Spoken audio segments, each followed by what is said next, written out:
You've been very open about your childhood and being bullied, and Yes. you felt like you were ostracized and Yes. you didn't have the coping skills to deal with that, as I don't think anybody would. And I don't know if it was drugs or alcohol or both became a part of your story. So let's go back Okay. there. Well, yeah, I was a bullied kid. I was like, I feel like I've talked about this like ad nauseum, so I'm sorry to anyone who's heard my story, but it just is what it is. I started getting bullied when I was like in the third grade, and it went all the way through the time I got sober, which was my senior year of high school. So I basically never had a group or like a friend or just, I never felt safe from a very early age.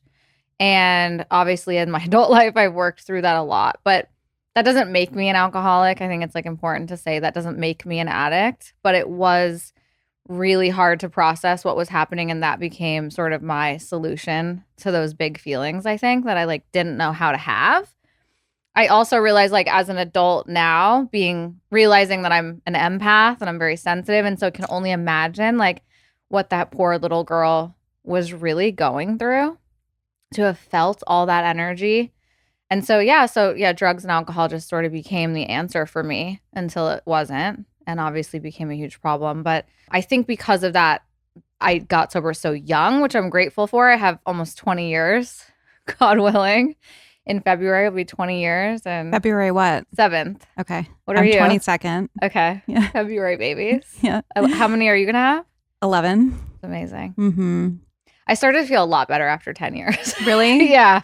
Yeah. Something really happened. Yeah. I had a rough like 8 to 10, 7 to 10 Yeah. ish. It's going to get better. Mm-hmm. I felt like 10, I was like, I'm skipping ahead, but like, I don't know. I started to feel really clear and like in my body and safe and like really in faith and not so much in like fight or flight as I felt, for a long time. But yeah, so I went really hard, really fast. And a lot of me is grateful for that because I got it out of my system so young. And I lost a lot. Like I lost myself. I didn't lose a house or a marriage or other things that people lose in their adult life when they get sober and the wreckage that comes with that.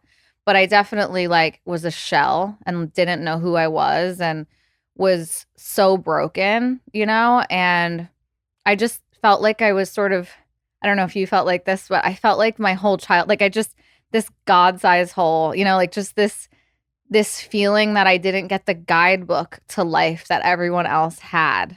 That like I just don't feel like I fit in. Aside from the bullying thing, which in fact I didn't fit in, it was like deep in me at a really early age. Mm-hmm. Did you I feel had like that? Yeah, I had that too. And our stories are different, but the feelings are the same. Yeah. But I could relate to a lot of what you said. I'm very sensitive, very much an empath. I wasn't bullied. And for me, it was a little bit different because on the outside, everything looked good. I was popular. I was a cute kid. Like I was athletic. I was smart. So I think outwardly, everything looked fine.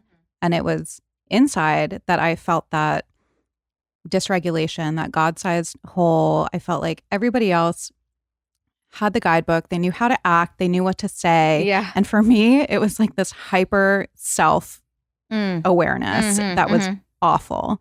That's and awful. I still have that. Yeah, same. Same. I haven't figured that part out yet. Yeah, I try to do all the things, Yeah, but yeah. it's a daily recalibration of like, no, not me, like you. Yeah. But I went through a really, really toxic, really abusive in a lot of ways relationship from when I was like 14 or 15 through my early 20s. And so that was kind of the instigator for me where it didn't make me an alcoholic, but that was what set things into motion. Yeah. That I think probably would have happened later in life had that not happened. And I didn't have the coping skills to deal with it. And so when I found alcohol, it was like, everything in my head quieted down. I felt equal to, I felt part of.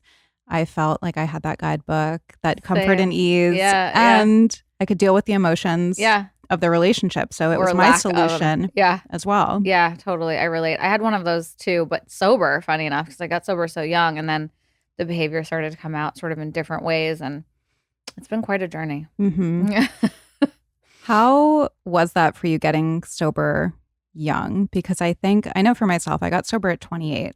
And even at 28, I was like, my life is over. Yeah, totally. And my bottom was so low. I was just talking to my other guest about this, snorting dust off the floor, having seizures, in and out of consciousness, living in an empty apartment in West Hollywood. And yet I thought sobriety was the end of I the know. world. Yeah. You're like, And I would imagine at 18, yeah, 17. it would be really hard to make that decision, to come to that decision that your life is unmanageable, or is this just a phase? Exactly. So the biggest thing for me when it was happening, when I was in my active addiction, I just was like, I'm just going to snap out of this. Like, I know this is a huge problem.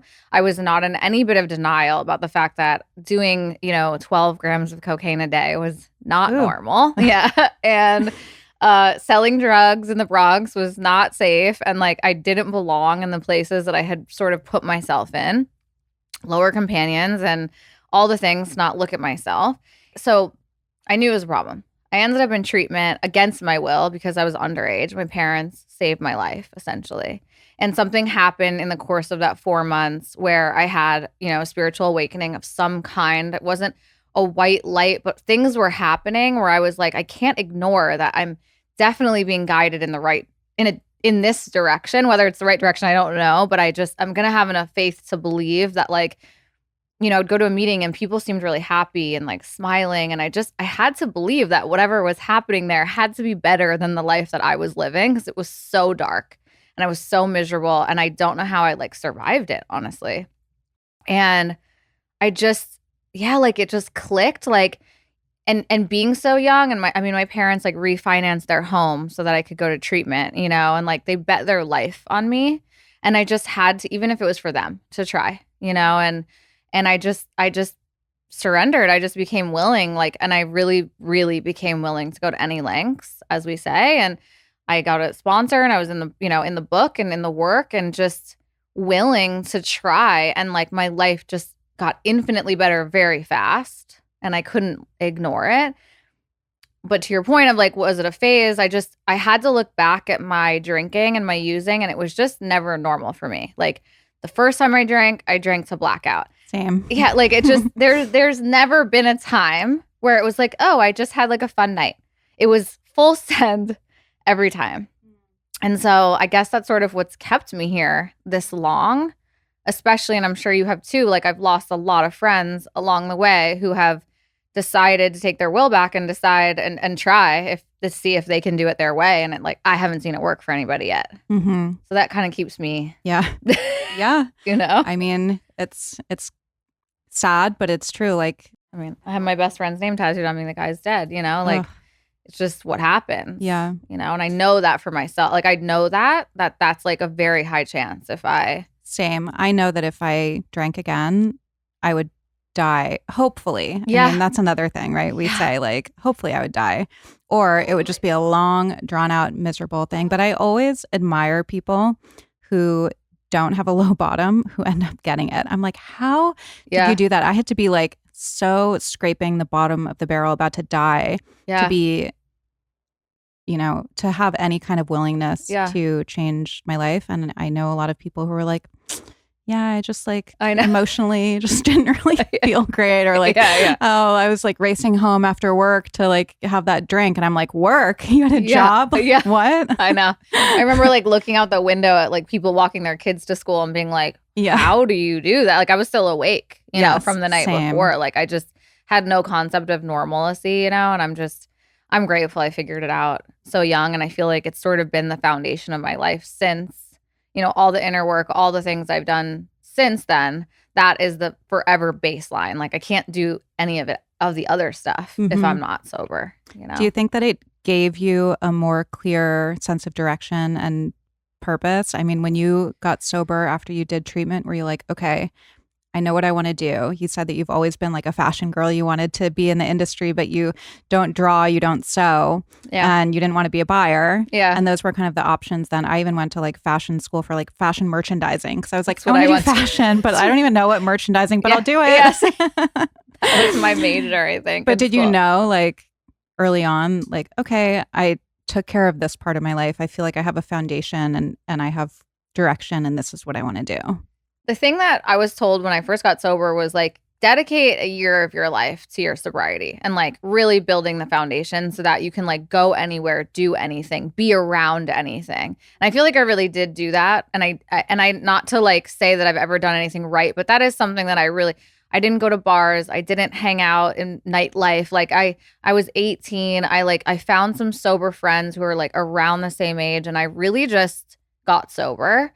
And then I slowly started to do life, you know, and I got into FIT, which was a miracle, like a true, I did not belong there. My grades did not, like literally God was like, we got to give this girl something, you know. Give her a win. Give her a win. And so I found out I got in while I was in treatment, literally I was in rehab. Wow. So when I say like these little things started to happen, like pointing me in the direction of like, if you do the right thing, good things might happen for you, you know. It's not always the case, but it was at the time. And I knew I was going to FIT. My dad was a TV producer, and I was taught, you know, when I got sober, like how to show up and like show up for your commitments. And he was sort of arguing with me about this internship and just saying I need to do this internship over the summer. I was very unhappy about it. I didn't want to go. I wanted to just whatever, get safe and settled. And I showed up on this set and I was like, what is this? Like, this was before social media. This was before Rachel Zoe's show. This was, you know, the only show on TV I could, like, Sex in the City. You know, it was like, that was the only thing that really, what was the costume designer's name? It's leaving me. Pat Fields. Yeah. You know, she was the only one that was like an icon at the time that people knew, I guess. And so when I walked onto this set, I was like, what the hell? And he had said to the stylist, like, if she sucks, like, fire her. Like, do not keep her just because I'm the producer. There's a lot of people online who are like, you got your start because your dad gave your it's like, that's not what happened. And I'm very grateful that I was in a position and he was in a position to put me there, but that is not what got me here. It's the whole Nepo baby conversation where people are like, oh, they only got that role. And it's like, well, no, maybe it helps you get in the door, but then you have to also have talent. And it happens in every industry. People become doctors because their parents are doctors. Right. People become firefighters because their parents. Right. I mean, it's like, it doesn't only apply here. Yeah. And like, and I'm like not a Nepo baby, but whatever, just to clarify. Own it. Like, my parents were very, very working class and like gave what they could, you know, but I have done very well for myself and has nothing to do with them, you know, so anyway, I was given this opportunity and I took it, you know, and it just sparked something in me where I'm not good at like a job every day, same thing, day in and day out, or like that's just not my personality. And I never knew how that was going to work out for me because I thought I had to be like a buyer. And so this job, I just was like, wow, like people are on set and it's different every day. And it really was the right sort of place for me. And that was the beginning of the journey. So, I mean, that was almost 20 years ago. That's crazy. Yeah. So how did you go from that to where you are now, which is like everybody knows your name in fashion. You've styled some of the biggest stars. I feel like you were responsible for this whole look. I mean, when you were styling Reilly and like, you know, the kind of the menswear, but with like a twist on it and the big blazers, and like people are still doing that. And so many people emulated that in their own style. Designers emulated that in the style of their designs. I mean, it became this iconic thing. It's amazing. Thank you. So how did you get from point A to point B? I'm like, do you have 3 hours? No, I mean, I think just, you know, working my way up from the bottom. Like I started as an intern and I just crawled my way through. I would sit back in the day on Craigslist and look for styling jobs. Like I put 2 and 2 together that someone I knew from the program knew a stylist because of their website. I mean, like literally old school, like how you actually had to, you know, dig and not just like slide in someone's DMs and be like, can I come work for you? You know, like I hate that so much. Like I whatever. So sounds like you get a lot of DMs. I get a lot of DMs and I'm like, make yourself stand out a little more. That's not the way. So anyway, I found this stylist who I knew through this person. My dad always taught me like, you might know one person, but then they might know somebody and then they might know somebody. And that's what's going to get you like in the door. So to just, you know, network. So I think that was part of it. And I met with them and they ended up hiring me, Rob and Marielle, who are still huge stylists. They do Jennifer Lopez. I mean, they have so many incredible. And at the time they were styling Rihanna and like Jay-Z. And I was living in New York, and so I was their like New York assistant, and I learned so much from them.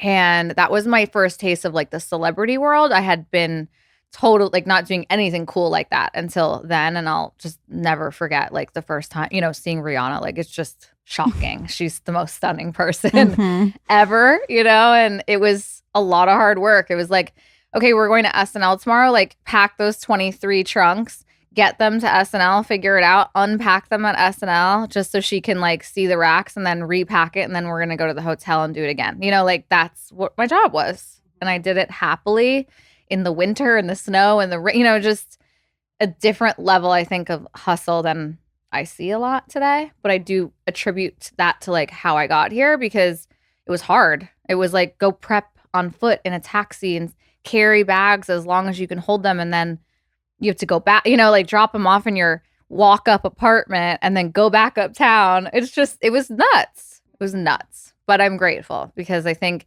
it instilled that work ethic, and just coming here, I was like, oh, I can like just drive around and throw stuff in the trunk. Like it's crazy. Yeah. Yeah. It's like, what the hell? Do you think that to be a stylist, I mean, how much of it is like what you learned through all of that experience, and how much of it is innate to you?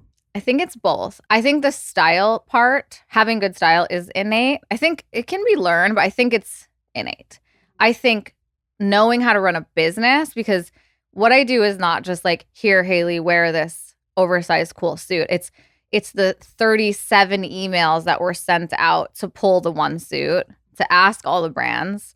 It was, a full day of being in 15 different showrooms all over LA, plus the interns who are in my office opening and, the packages that came from Europe and documenting every item that comes in and making sure nothing gets lost. And, it's such a bigger picture than I think people think it is. And it's about relationships, maintaining relationships, not only with your client, but with their team, then all the fashion brands and all those people and all those publicists. And, it's a big picture thing that I think people don't realize. Yeah. Yeah, because we see the final product. Yeah. We see the picture of whoever walking down the street and they look effortless and amazing and they're wearing Magda Bertram or whatever. Or the red carpet moment. Yeah. And we're like, oh, that's Maeve. That's amazing. And you don't think about all of that back end stuff. And then it all gets returned. Yeah. And then 2 days later, they're like, oh, wait, I have another thing. And then you do it all over. I mean, that's literally our job. Like just rinse and repeat over and over again. Thank God I love it. I think a lot of people don't last in our industry because it is so much work, and it is a lot of not fun and not glamorous. And you have to love it to stay in it because it is so hard. There's been so many moments where I'm like, I'm done. I'm done here. Well, and you have done a great job at diversifying, right? You have your brand, like you have different ventures. So it's not just styling. I learned that during COVID, I think the brand partnership things and styling or stylists specifically getting like bigger platforms or like brands coming to us maybe as opposed to a client. I think that really started to grow a lot. And there was just so much money that I think these brands didn't know what to do with. That's number one. And number two, they're like, wait, why aren't we paying these stylists to do X, Y, and Z things? Because we are the ones that are putting the stuff out there in the first place. And I think a lot of us were given a bigger platform, which I'm grateful for. And then the realization of like, yeah, these girls are going to move on, however painful that is. And it's like, I can't rely on X, Y, and Z client. I have to rely on myself. And it was a tough adjustment, but I think diversifying and being a smart businesswoman and having like multiple streams of income is super important. And I'm grateful for that, but it is like when the plate is full, it's like very full. And it's different right now. I think the economy is like in a weird place, but yeah, it's okay. That's another combo. Well, where do you see that? Because I mean, it's definitely affected us on the podcasting end of things. Definitely last year, they didn't have the budgets that they had for marketing, and same thing with brands on social media. Yep. We're seeing the same thing. I don't know where it ends. I guess I don't know. It's like a political thing. I don't fully understand, but I'm just like sitting tight. I guess you just know like it'll all come back, and like yeah, just have faith, I guess. It's sort of like back to the program thing of just knowing it's all going to be okay. I heard you say on another interview that you've never gotten work through publicists. So it's always been people reaching out to you. Yeah. What do you attribute that to? I think that there's been some interesting misunderstandings about who I am. And that's okay. Like it's not my responsibility to explain myself or like what's the right way to say it? What's that one saying, like what other people think of you is none of your business? That's true, except when it's like affecting your business. Yeah. I think that I always say that, not to interrupt you, but I'm like, what other people think of it? I'm like, actually, it is kind of my business. Yeah. You're like, because actually you're not hiring me. Yeah. Because you think I'm like, I don't know what they think, but I do know publicists typically like to have a lot of control. And that's fine. A lot of them are very good at their jobs and they deserve to have that control. And then they meet someone like me who's a big personality, very alpha female. And typically the clients that I've had very long-term relationships with really trust me. And so I think I pose some level of like threat maybe, or like they feel like if I'm not on the same page as them, I'm going to be a problem, you know, and because they want the ear of the client as opposed to like, well, Maeve, what do you think? And what if I don't agree? And sometimes I won't agree. But it's unfortunate because I think if people actually got to know me and sit down and have a coffee with me, they would see that I'm like a really nice girl. Mm-hmm. You really are. Thank you. Thank You're you. like a girl's girl. Like, I'm a girl's you girl. have a tough exterior, and that probably goes back to what you experienced when you were younger. You had to be tough, right? Yeah, I think like there was many years in this industry where I was a very tough girl, and I was definitely, I had walls around me because I was scared of people, you know, and then aside from the childhood I had and the bullying and not trusting women and all of that, then you come into an industry that's so cutthroat and people will take advantage of you any chance they get. And if you're not strong, they will walk all over you. I didn't have an agent for 10, 15 years, 10 years. I was fighting for my own jobs, fighting for my budgets. People are trying to screw you left and right. Another stylist is trying to steal your client. Whatever it was, I just was always like kind of on the defense, you know? And then I went through this really transformative relationship breakup. That was like probably the most positive thing, most painful thing, but most positive thing that could have ever happened for me. And it's what really started to like pull the walls down and really, really tap into my heart and realize that like really this little girl just didn't feel safe. And I feel safe now. And so I don't need to be that anymore, you know? And so I'd say for the last like 10 years, you probably can't find someone who's had like a bad experience with me. But before that, I'm sure you could find someone who's like, she was not nice to me or she was tough or whatever. But I've worked really, really hard to shed that. And so I guess it's like, it's not my job to go around and be like, no, look at me now. That's not who I am anymore. I can't do that. Can't do that on the internet for the people who want to, you know, make up rumors or what. I can't do that. You know what I mean? Like the fandoms who like the Reddit forums. I can't read it. I don't want to know. I cannot. I was told not to read my Reddit and I never will. I've never read mine once. No. I looked. I'll be suicidal. Yeah. I Kill looked myself. 2 years ago and I was like, I could not believe the things that people were saying. I know. So now like, I don't. No, I can't. I'm too sensitive. You know, so that was a very long answer to now like. People are both like going on Reddit. I know. Please don't go on my Reddit. Please. I don't want to know. Please don't put it in the comments. But I just think like, yeah, there's misunderstandings. But I think if people really took the time to get to know me, they would know. And I also, not only being a girl's girl, I also really love to help people. Like it really is so deeply in my soul. Like I love making people feel good. I love sharing information of things I've learned at, you know, our program, Hoffman, inside. I'm like, just let me help, you know, let me share what I know. And I love holding space for people and like for clients specifically. So I look forward to, I don't know, people giving me a different chance, I guess. Mm-hmm.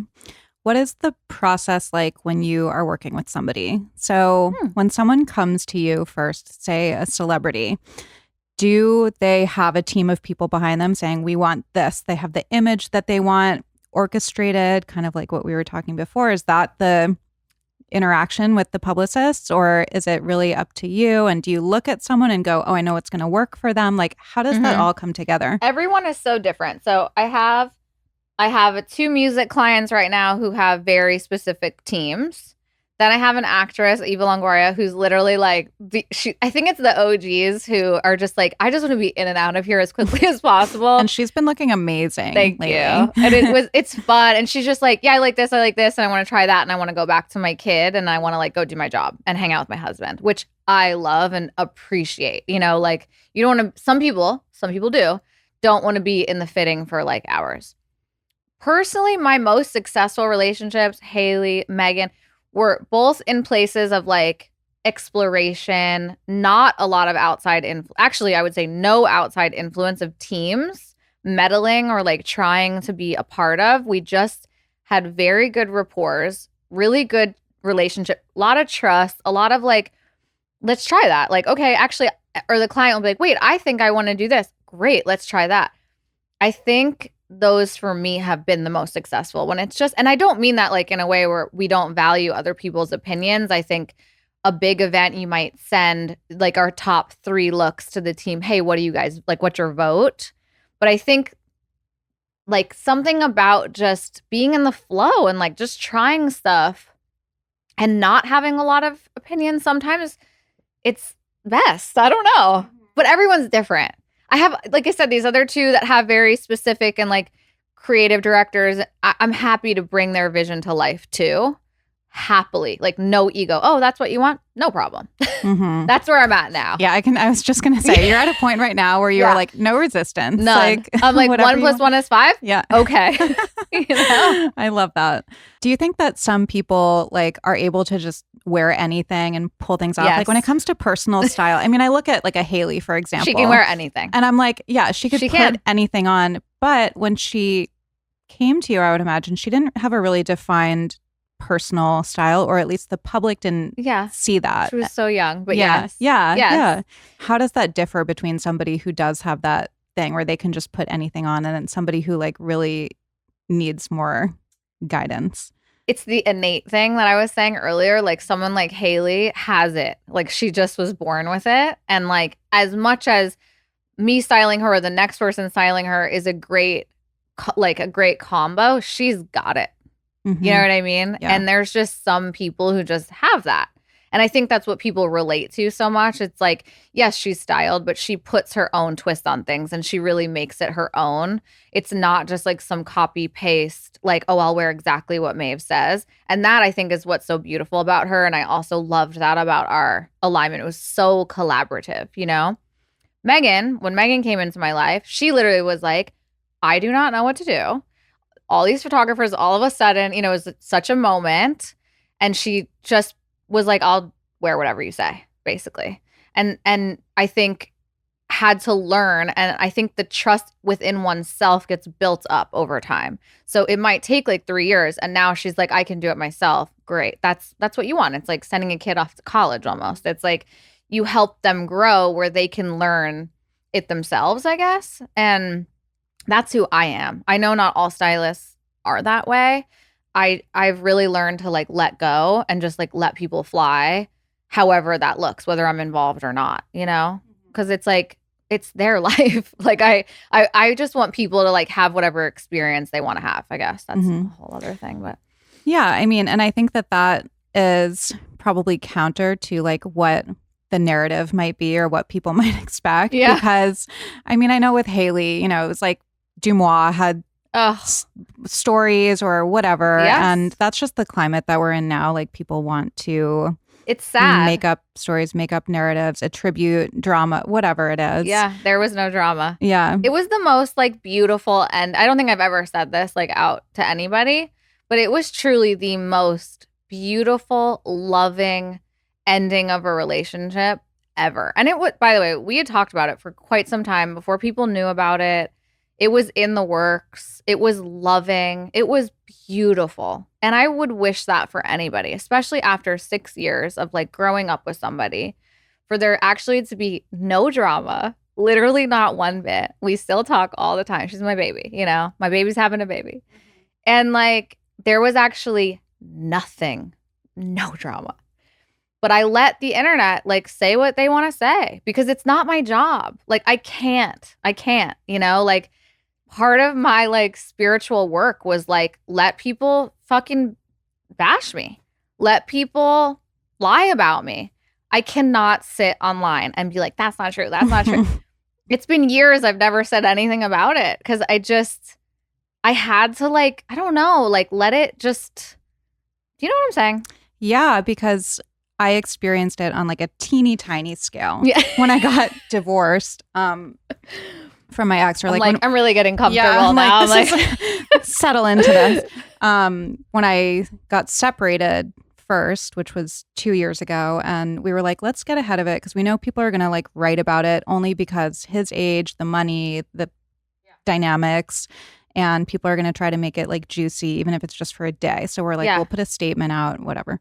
And it still happened. And it was like the nasty stories and the Reddit and like I'm all sorry. of that. Yeah. And when that happened, I was okay, but it did affect me. Whereas when we finally got divorced this year, I was like, I don't care. Yeah. I do not care. Say whatever the fuck you want to say about me. I don't care because I know it's true.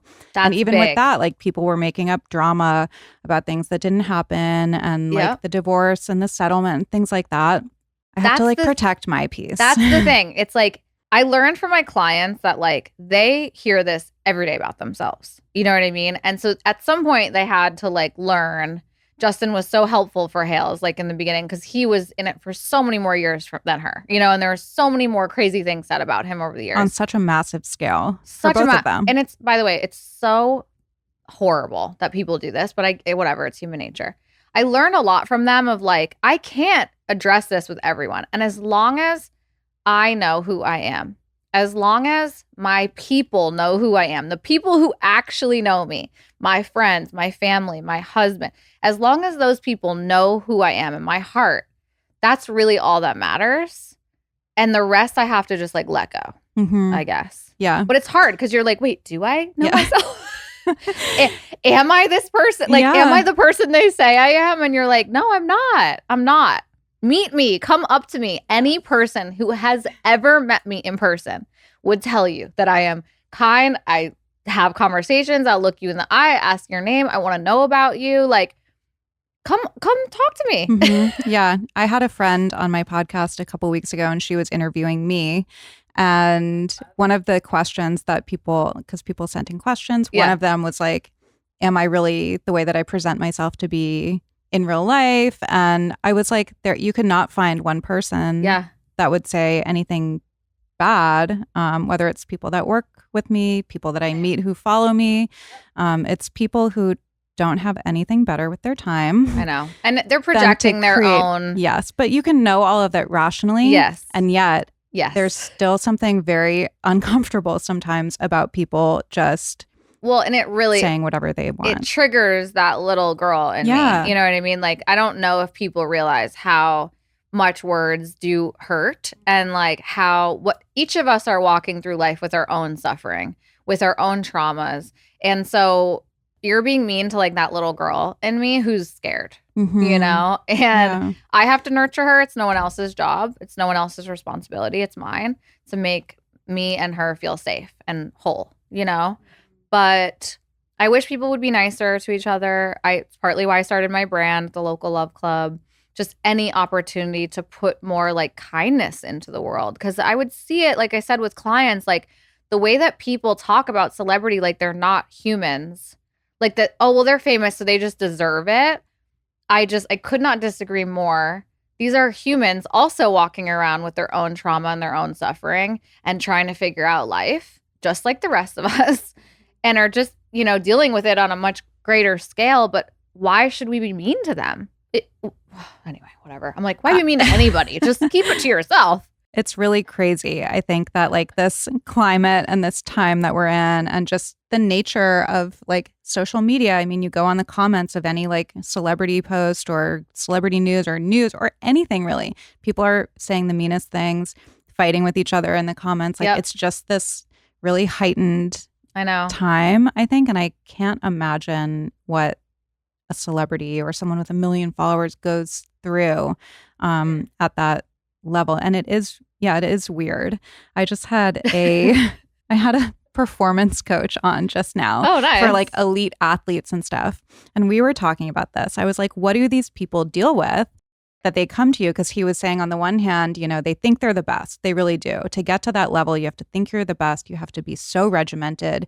They have this innate thing that sets them apart from other people. And I said, so then what are they dealing with? And he said, judgment, fear of judgment. A lot of them, there's so many eyes on them. And we were talking about like the hate that they receive and stuff, and similar conversation to this. And he said, instead of feeling defensive, if you see something, if someone comments something mean, he said, what if you just go, I am? And I was like, what? But I'm not, you know? And he was like, but just feel into that. He's like, I am. He's like, you're just pouring water on the situation. You're disarming it. He quoted Eminem. He's like, I am who you say I am. But I was like, that's interesting. Yeah. Because it doesn't have to be true. Yeah. But if you're just like, yeah. I definitely that's what, noticed. You know, 1 + 1 is 5. Fine. True. It's like that energy. I definitely noticed like when I'm good, the comments don't bother me as much. You know, it's like, and not to say that it's not going to happen on a day where you're not fine and it hurts more. But the more grounded I think I am in myself, the more I'm like, that's hilarious. My husband is the one who will like go off. And I'm like, don't you dare let them be like, whatever. My boyfriend's like, I can't even read those. I'll get too mad. No, he literally will like, he's a commenter. Yeah. And I'm like, no. You represent me now too. I'm like, no, let it be. He wasn't around when it was so bad. Like back in the day when all of that stuff was happening, it was so bad. He would have lost his mind. He's a protector. Yeah, he's definitely like what I need. Mm-hmm. But it's funny. He's Twitter fingers. Mm-hmm. That's so funny. Yeah. I mean, I guess I was curious, about the clients moving on part, and also just working in that environment and working with celebrities. Like, how do you navigate that as that person who was like bullied? And it's kind of like you put yourself in this environment and, you know, you hear like we recreate cycles, we recreate relationships, we recreate patterns. To be free of them. Yeah. Yes. I have literally recreated my childhood and my career.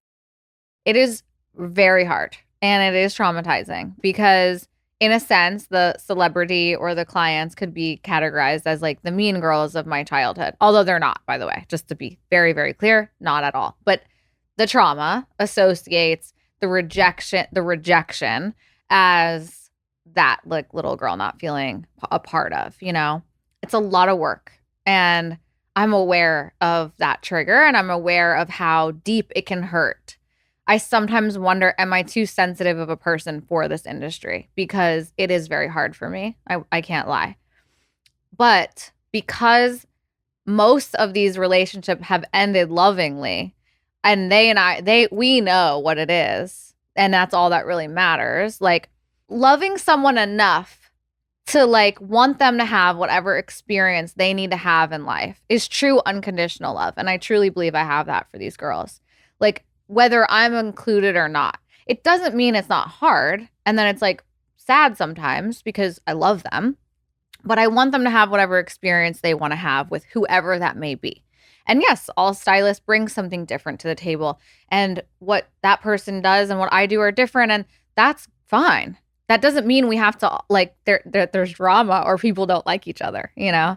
It's just not the case. Most of the stylists I think in my industry were all pretty close, because we're all dealing with the same thing. So to answer your point, I've had to do a lot of work on it. I told you recently I've done the Hoffman process, which I can't wait for you to do. I have to do it. I was reading your post the other day and I was like, yeah, I need this. The process is really about, and I don't work for them. I really love it. And I've done a lot of things that I love that I'm happy to share with anybody. But I did the Hoffman process 2 years ago, and it really is about how we look at the patterns we look at the things that aren't working for us in our life, the patterns, behaviors, feelings, whatever that don't work, what parent it came from, because inevitably it does. And then they learned it from somewhere, and then learning how to sort of move through that and then create like new ways of being so that you're not driven by these unconscious patterns. I'm choosing the same unavailable man over and over and over again because my dad wasn't emotionally available. I was able to do the process. I had just met Zach. literally, and I was going to sabotage it because I had never met a man who was so emotionally available, present, loving, no games. No games. This man came in and said, "You're mine." Mhm. Okay. And I was like, that's everything I want. But wait, I do not know how to relate to this. And it freaked me out. Like, and it brought up all my like, push him away, make him wrong. It was just my own ways of like, of cutting intimacy because I was scared. And I looked at my therapist and I was like, I have to fix this fast. Like, right Before he now. gets away. Yeah. Cause like, I don't want to lose this guy. And Zach was like, I don't think you're as ready as you think you are because I don't know what this energy is, but I don't have time for this. Wow. Yeah. Wow. And I was like, wait. I knew the owners of Hoffman. I knew their daughter, who's now also a teacher there. And I called her and I was like, I got to get in fast. And that doesn't typically happen. And someone had canceled 10 days later. Wow. I got to go. Wow. And I said, Zach, like, I just met him, but I just was like, could you ride with me for a second while I work on this? Cause I really see you and I like want to fix whatever this is in me so that we can be together, you know, and like really be together. And I went and did it. And it was like, that was it. How long ago was that? 2 years ago. Okay. And then we got engaged like 5 months later. Wow. Yeah. 5 months into dating? 6, but yeah. Love it. Yeah. When you know, you know. Yeah. When you know, you know. He was just the right guy for me, you know, and he just is. He's everything I need. And I think I'm everything that he needs. And we've both been through crazy, crazy things in our life. And I think relate to each other in that way and kind of are survivors. And hopefully now we get to live our like peaceful, soft girl era. Yeah. It looks like it. You're influencing me to read. Yeah. Are you reading it, by the way? No. Oh. I know. Because you don't like it or just you're busy? I downloaded it and then I was so busy. And then I was like, I have the half of this other book that I need to finish that I want to finish. And I have all this travel coming up. So I'm like, yeah. Perfect. Yeah, I'm going to save it. Yeah. For like the long flights and perfect. All of that. Yeah. Yeah, okay, but perfect. You look like you're in your soft girl era. I love that for you. It was funny at our wedding. A lot of the toasts were about how resilient I am. Oh. You're like, thanks, guys. It was like this hilarious like theme of like how strong I am and how like much I've been through and how happy they are for me now. And I'm like, I would love that actually to not be the narrative anymore. You know, like I hope and pray that like obviously life is going to be life and stuff's going to happen. But I would love for like some chill. Yeah. You know, it has been hard. Yeah. Well, what do you think it's going to be like moving forward? I mean, it seems like you have balance now. I'm learning it. Which yeah. I'm envious of. And you have your kind of different avenues, but like, I know that you want to start a family, like you're kind of entering this new phase of your life. Where do you think styling is going to? Like, not just for you, but as a whole, because it's different, right? In this social media Very time. different. Yeah. I'm learning balance. Starting a family is super important to me. At my age, I'm like a little spooked, but I'm just having faith, you know, and I'm 37 and we'll see what happens. And there's so many options if we need options, you know, so thank God. It's funny. I feel like I haven't nearly accomplished what I want in my styling business. Like there's so many people that I feel inspired by that I'd love to work with. And I feel like I haven't had like the street style thing is really my thing. And I haven't had that in a while and I miss it. So I'm looking for whoever that right person is to come into my life. And it sort of like really fills me. I love the girls I work with now, but there's that just one sort of element that's missing. And I would love to be doing that more. But it's just got to be like the right person, I guess. And yeah, I think to the point about like balance, like nice people are nothing for me. Like I can't do the crazy pop stars. I'm not going to be away from my husband and my stepkids and my friends, future child for someone to like torment me. Just not going to do it. I'd just rather not. So, and that's obviously a blessing that I can be specific and pick what I want to do. But yeah, I mean, I don't know. I can't wait to see what it's like with a kid. I know it's going to be a whole new chapter and working moms are always saying they never can figure out the balance. And like, that's okay. You know, I know that the last few years, Zach and I have really had time with each other and to like really build our foundation so that God willing, if it does get super busy, we're good, and we like had this time to really just be together. So yeah. And in terms of styling, I don't know where it's going. It's like, it's so saturated. There's so many stylists now. And I'm just like, okay, maybe. But I do believe there's enough work for everybody. What freaks me out, I guess, is the young ones who are coming in and like, I'll do it for free or I'll do it for $4. And it's like, that ruins it for everybody. If you're not like stating your value and your worth, it just drags it down for everybody. And I see that a lot. And a lot of the like DMs of like, oh, I'll do it. I'll style you for free. It's like, that is not going to be good for anybody. Nobody can live like that. You can't survive off working for free. It might get you in the door, but it's not going to keep you there. Yeah. I feel like the same thing happens on social media, like even among influencers. If there are people who are going to do it for nothing or do it for a very minimal amount, then the brands are like, okay, well, then we're not going to pay everybody else. It's kind of interesting how it like sets the trend. I think so. Yeah. Yeah, I think it's across the board. Yeah. And like with social media too, I would imagine that just changed the industry so much. Not only are people like day in, day out, you're seeing what they're wearing, it's probably a whole different beast, but there are, to your point, so many more stylists. And then there's like so many accounts that are just like styling accounts and putting together the outfits. Like it's just, we're so like bombarded. I know. Sometimes I wonder if it's because it's like what I follow, but I'm like, is it like this for everybody? That's how my feed is. Yeah. I'm like, it does seem like a lot. And I just posted that I took like a little break from social media because it can negatively affect me. Like it can feel like, oh, I'm not doing enough, or like comparing myself or wishing I had that client. And I don't want to feel like that. Like I want to feel happy for people. I don't want it to like trigger me. So if it's best for me to put it down for a minute, I need to do that. Yeah. The compare and despair. Yeah, exactly. I hate that. Yeah. It's hard. I'm happy for people. I really am like genuinely like rooting for people. All my old assistants are flourishing. I am like the biggest advocate for people winning. I want that for everyone. And I just have to like, maintain my own mental health, I guess, to stay in that place. Does that make sense? Yeah. I think what's happening to a lot of people, I've seen it a lot in my industry, is like we were going. And then it's like everyone reached this point where they're like, okay, this isn't going anywhere. And like I am killing myself in the process, like burnout, And it's probably in every industry. Yeah. Where I feel like a lot of people are taking a step back, reevaluating. Yeah. I'm like, is it my age or is that like really just what everyone's doing? I don't know. We're similar age. Yeah. And this is what my therapy is about right now. It's about preservation of self versus preservation of my work. Yeah. And I love that. Yeah. And it's just hard. It's probably partially an age thing because I feel like in your 30s too. And you started so 20, young. Yeah. I was like, it's so funny you say this. I was just talking to my Hoffman teacher that I just went back into this 3-day course. That was just a really nice refresher. And I said this is so funny.